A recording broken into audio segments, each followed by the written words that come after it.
నమస్తే.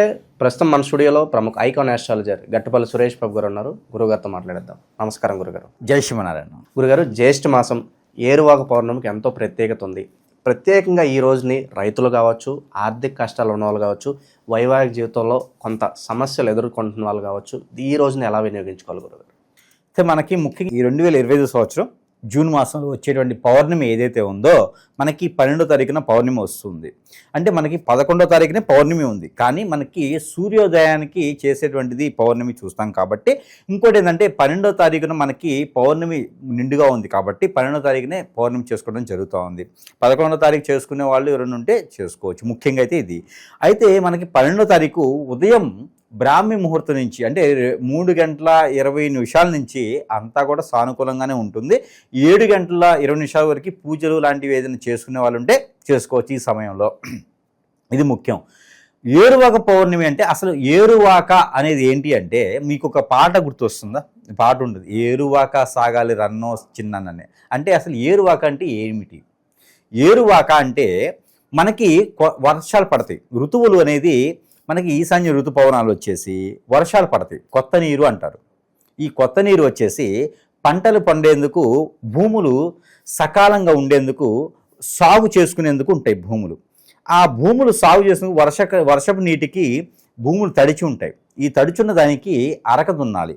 ఈ అరక దున్నడానికి అదును కావాలి. అదును అంటారు. అంటే వాటికి భూమి బాగా సారం ఉంటుంది, అదును అంటారు దాన్ని. ఆ అదును రావడానికి ఏరువాక అనే దానికి ఏంటంటే పక్కన చెరువులు, కుంటలు, వాగులు, బావులు ఉంటాయి కదా, అవన్నీ నిండుంటాయి, పుష్కలంగా ఉంటాయి నీరు. పొలాలన్నీ ఖాళీగా ఉంటాయి, ఖాళీ నేల ఉంటుంది. వర్షం పడేది డైరెక్ట్గా పడిపోద్ది. పడ్డప్పుడు ఆ నేల మొత్తం తడుస్తుంది. ఆ తడిచినప్పుడు అదును వస్తుంది. అదును వచ్చినప్పుడు అరక దున్నడానికి ఈజీగా ఉంటుంది. అయితే ఆ అరకల దున్నడానికి, దమ్ము తొక్కడానికి ఈ ఎద్దుల్ని, గేదెల్ని, ఇలా జంతువుల్ని ప్రేమించి జంతువుల్ని పూజించేటువంటి విధానము మన ఆచార ప్రకారంగా సనాతన ధర్మంలో కూడా, మనకి వేదాల్లో కూడా ఉన్నది. అయితే ఈ జంతువులు మనము అన్నం తినడానికి కారణమవుతాం. ఈ రోజుల్లో మిషనరీస్ వచ్చాయి. ఒకప్పుడు మనకి జంతువుల వల్లనే కదా మనం అన్నం తింటాం. గేదెల వల్ల, ఎద్దుల వల్ల, ఆవుల వల్ల, మేకల వల్ల, వీటి వల్లే కదా మనం చేసేటువంటి పనుల వల్ల మనం తింటూ ఉంటాం. వాటిని కనుక మనం చేసుకున్నట్టయితే ఈ ఎద్దులకి పూజించే విధానము ఈరోజు మొదలవుతుంది. ఈ ఏరువాక అంటే ఇది. ఏరువాక అంటే ఏరు పారేటువంటి దాన్ని వాక అంటారు. వాక, ఏరు వాక అంటే ఏరు వెళ్తూ ఉంది రండి అని ఆ పాటలో అర్థం కూడా అదే అనమాట. ఏరువాక సాగుతుంది రారా అన్నా అని చెప్పేసి అని పాట కూడా ఉంటుంది అనమాట. అయితే వీరు పంట పొలాలు పండించుకునేటువంటి, అదునుగా ఉండి పండించుకునేటువంటి అరకలు, ఆ ఒక సెలయేర్లు, ఆ పారలు, ఆ ఒక సంబంధించినటువంటి ఏవైతే ఉన్నాయో అవన్నీ కూడా గొర్రు, అరక ఇవి అంటారు అనమాట. ఇవన్నీ కూడా పూజ చేసుకునే విధానం ఈ ఏరువాక రోజు చేసుకోవాలి. ఇకపోతే కొన్ని ప్రాంతాల్లో అయితే తిరునాళ్ళు చేస్తారు. ఏరువాక పౌర్ణమికి రథోత్సవం చేస్తారు.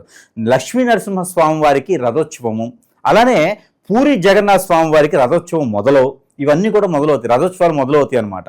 ఇవన్నీ కూడా మొదలవుతాయి. ఆ రోజున చేసుకుంటే మంచిది. మరొకటి, ఈ యొక్క ఏరువాక పౌర్ణమి రోజున నాన్ వెజ్ తినకుండా ఉండి ఆచార పద్ధతులు పాటించుకుంటూ ఉదయాన్నే తలస్నానం చాచుకొని ఆ ఒక జంతువులకి, ఆ ఒక అరకలకి, పంట భూములు పండించుకునేందుకు రైతే రాజు అంటారు కదా, ఆ రాజుగా భావించేందుకు రైతుగా మనం పూజించుకొని అరకలకి వాటికి పూజ చేసుకొని ఆ ఒక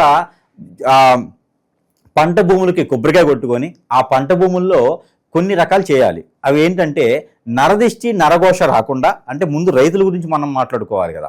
నరదిష్టి, నరఘోష రాకుండా, ఆ పంట భూముల్లో చెదులు లాంటివి, పురుగు లాంటివి పడకుండా, ఆ పంట భూముల్లో విపత్తులు వచ్చేసి పంట పోకుండా, ఆ పంట భూముల్లో వేరే ఒక కన్ను పడకుండా, ఆ పంట భూముల్లో వేరే ఇంకేదని చెడు జరగకుండా, పంట నష్టపోకుండా ఉండేందుకు చిన్న పరిహారాలు చేసుకుంటే పంటలు కూడా బాగా పండుతాయి. అవి ఏంటి అంటే మైలుతుత్తం, పటిక, గుగ్గిలం, వీటితో దాంతోపాటు ఇంగువ, ఈ 4 మిశ్రమాలు కలుపుకోవాలి నీళ్ళల్లో.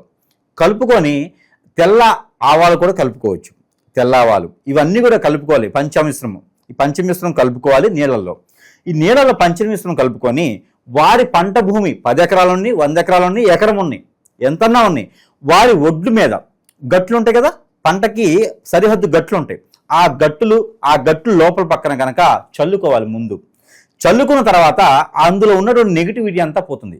మీరు ఒకటి గమనించాలి, ఖాళీగా ఉన్న భూమి మీద కొన్ని రకాల శక్తులు ఆవహిస్తాయి. ఆ శక్తులు ఆవహించినంటే అది ఏ రూపంలో ఉంటుందంటే పంటకి చెదురు పట్టడం, గడ్డి ఎక్కువ మొలవటం, కలుపు ఎక్కువగా ఉంటుంది.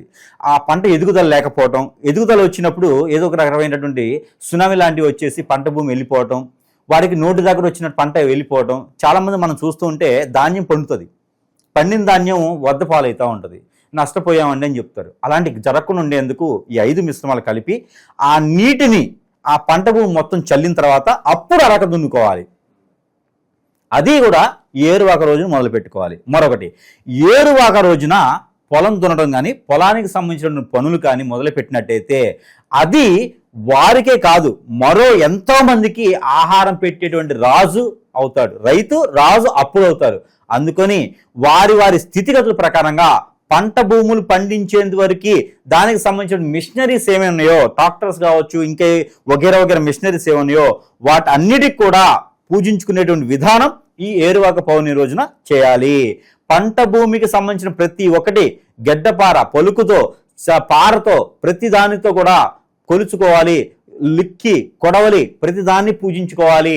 అలానే బొడ్రాయి గ్రామ దేవత ఉంటారు, అక్కడ కూడా వారు బియ్యంతో చక్కెర పొంగలి చేసుకోవాలి, చక్కెర పొంగలి నైవేద్యం పెట్టాలి.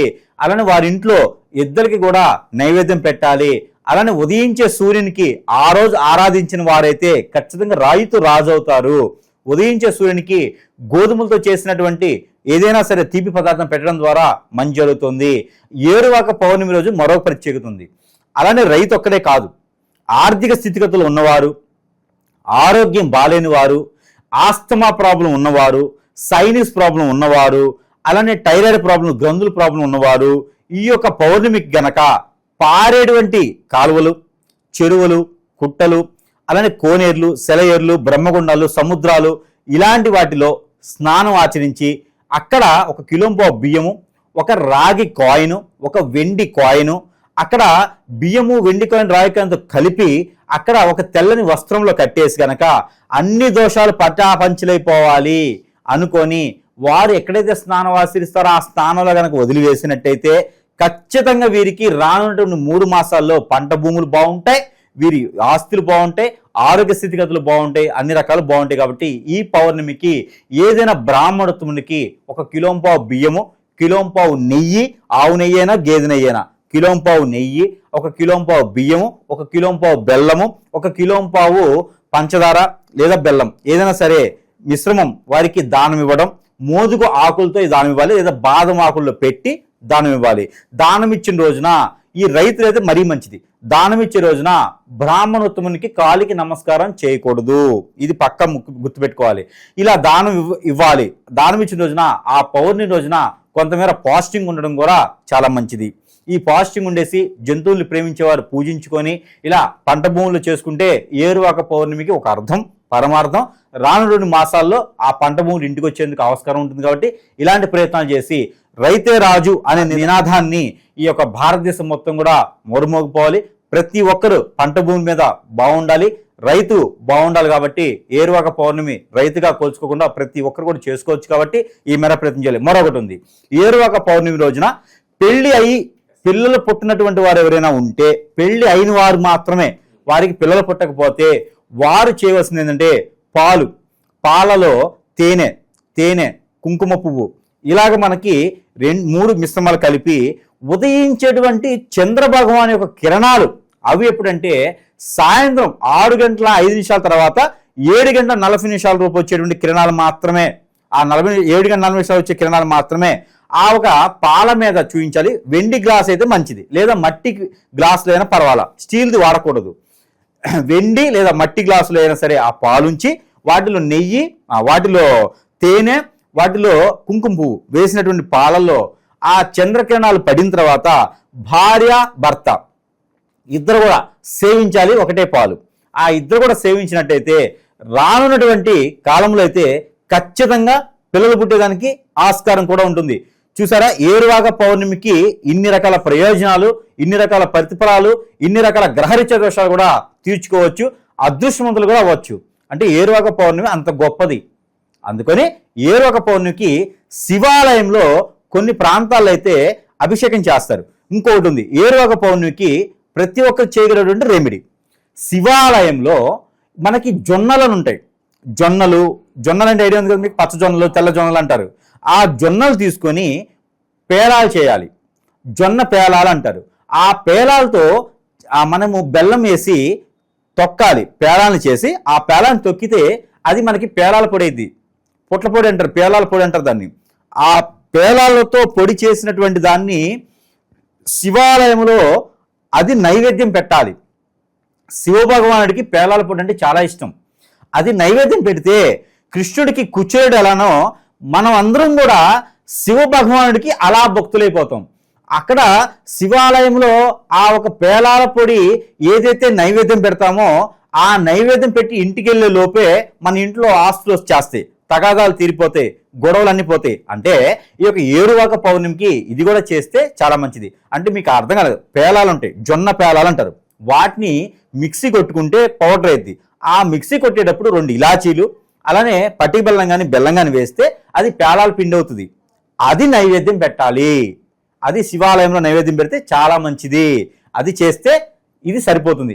ఏరువాక పౌర్ణమికి ఇన్ని గొప్ప విషయాలు ఉన్నాయి కాబట్టి ప్రతి ఒక్కరికి నచ్చినటువంటిది మనం చెప్పిన వాటిలో ఏ ఒక్కటి చేసినా కూడా అదృష్టవంతులయ్యే దానికి అవకాశం ఉంటుంది. వచ్చిన దాంట్లో గురువు గారికి కూడా దక్షించుకుంటే ఇంకా బాగుంటుంది. ఇది ఏరువాక పౌర్ణమికి సంబంధించి. ఏరువాక పౌర్ణమి గురించి రైతులు కావచ్చు, వైవాహిక జీవితంలో ఇబ్బందులు ఉన్న వాళ్ళు కావచ్చు, ఏ విధంగా వినియోగించుకోవాలో చాలా బాగా వివరించారు. ధన్యవాదాలు గురుగారు.